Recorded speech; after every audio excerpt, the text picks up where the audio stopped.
5. Entièreté et pur esprit.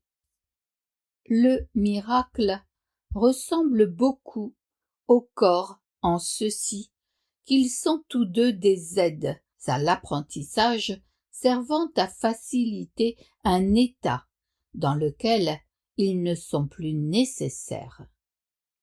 Lorsqu'est atteint l'état originel de communication directe du pur esprit, ni le corps, ni le miracle ne servent plus aucun but. Tant que tu crois que tu es dans un corps. Toutefois, tu peux choisir entre des canaux d'expression qui sont soit sans amour, soit miraculeux. Tu peux faire une coquille vide, mais tu ne peux pas ne rien exprimer du tout. Tu peux attendre, retarder, te paralyser ou réduire ta créativité à presque rien.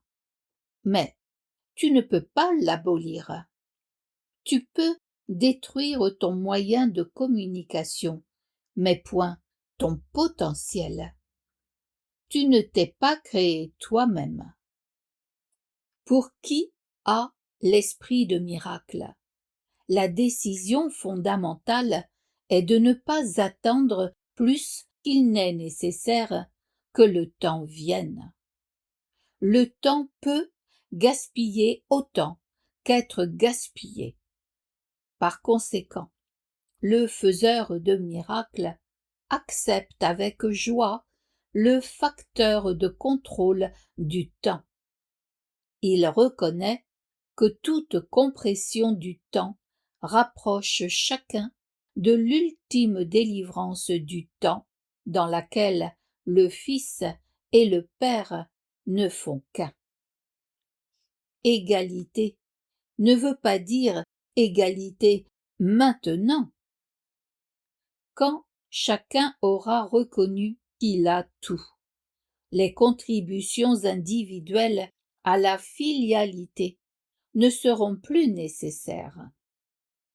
Quand l'expiation aura été complétée, tous les talents seront partagés par tous les fils de Dieu. Dieu n'est pas partial. Tous ses enfants ont son amour total. Et tous ses dons sont librement et pareillement donnés à tous. Si vous ne devenez comme les petits-enfants, signifie qu'à moins de reconnaître pleinement ta complète dépendance de Dieu, tu ne peux pas connaître la puissance réelle du Fils dans sa relation véritable avec le Père.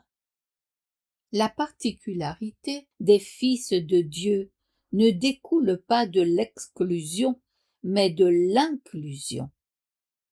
Tous mes frères sont particuliers. S'ils se croient privés de quelque chose, leur perception se distord.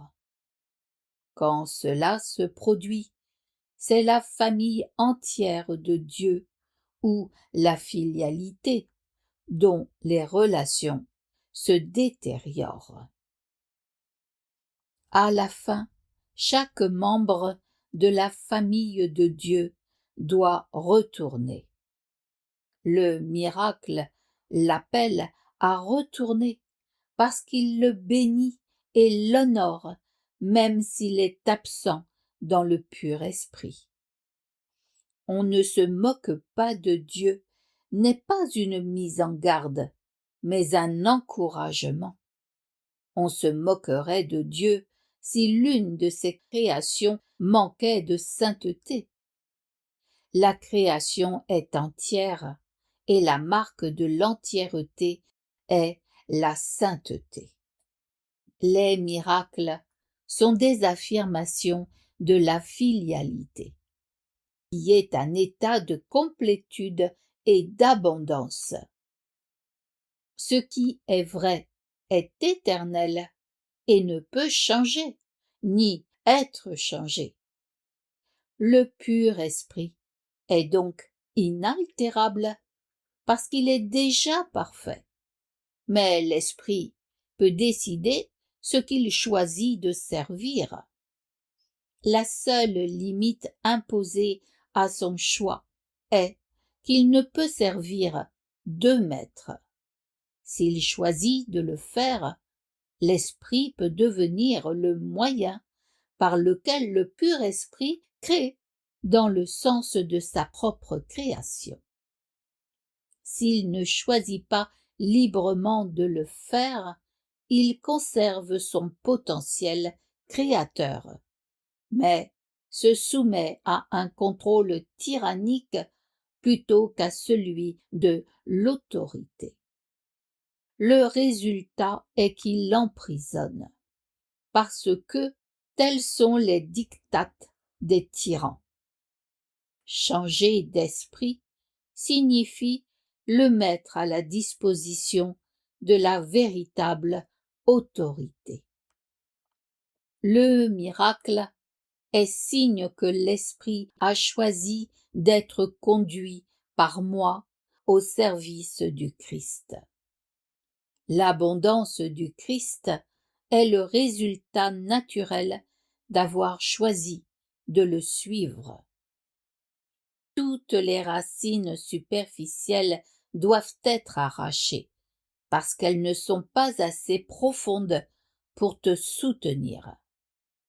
L'illusion voulant qu'on puisse enfouir plus profondément des racines superficielles et faire ainsi qu'elles tiennent est l'une des distorsions sur lesquelles repose l'inverse de la règle d'or. À mesure que ces fausses fondations sont abandonnées, l'équilibre est ressenti temporairement comme étant instable. Toutefois, il n'y a rien de moins stable qu'une orientation sans dessus-dessous, et rien de ce qui la maintient sans dessus-dessous ne peut contribuer à accroître la stabilité. Exercice. Leçon 5.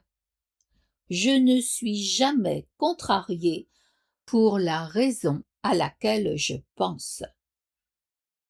Cette idée, comme la précédente, peut être utilisée pour toute personne, toute situation ou tout événement dont tu penses qu'il te cause de la douleur.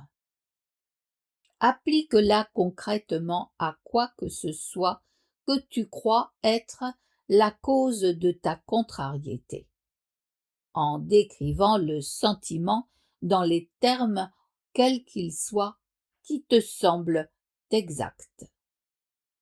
La contrariété peut sembler être la peur, l'inquiétude, la dépression, l'anxiété, la colère, la haine, la jalousie, ou quantité de formes qui seront toutes perçues comme différentes. Ce n'est pas vrai.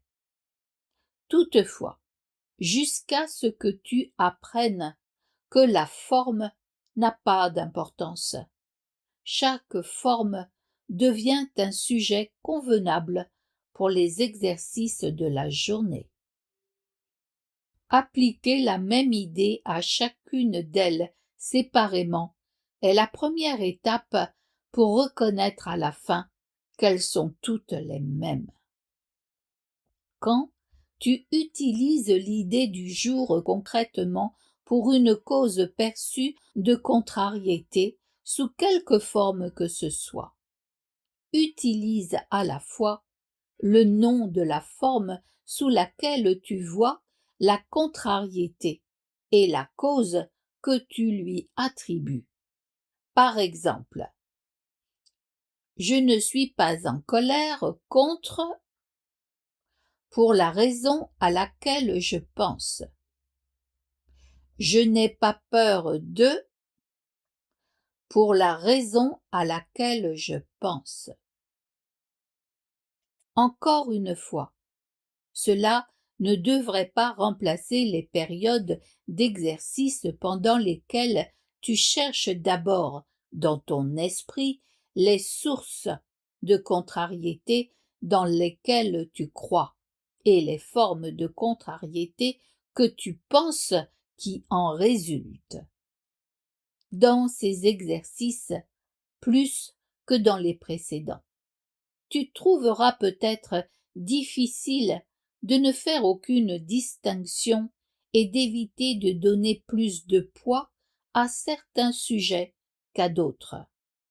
Cela t'aidera peut-être de faire précéder ces exercices de l'énoncé suivant. Il n'y a pas de petites contrariétés. Elles sont toutes également troublantes pour ma paix d'esprit. Puis, examine ton esprit pour découvrir quoi que ce soit qui te bouleverse, peu importe à quel point tu penses qu'il le fait. Tu verras peut-être aussi que tu es moins désireux d'appliquer l'idée d'aujourd'hui à certaines sources perçues de contrariété qu'à d'autres. Si cela se produit, pense d'abord à ceci. Je ne peux pas garder cette forme de contrariété et lâcher prise des autres.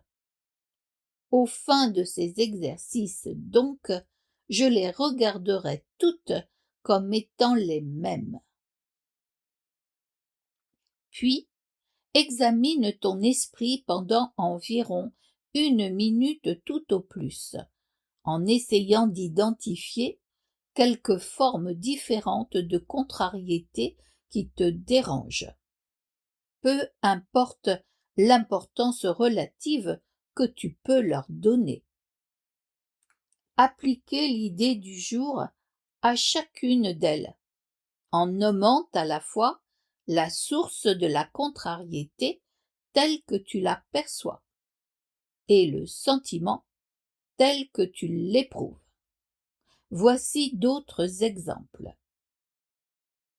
Je ne suis pas inquiet au sujet de pour la raison à laquelle je pense. Je ne suis pas déprimé à cause de pour la raison à laquelle je pense. 3 ou 4 fois pendant la journée suffisent.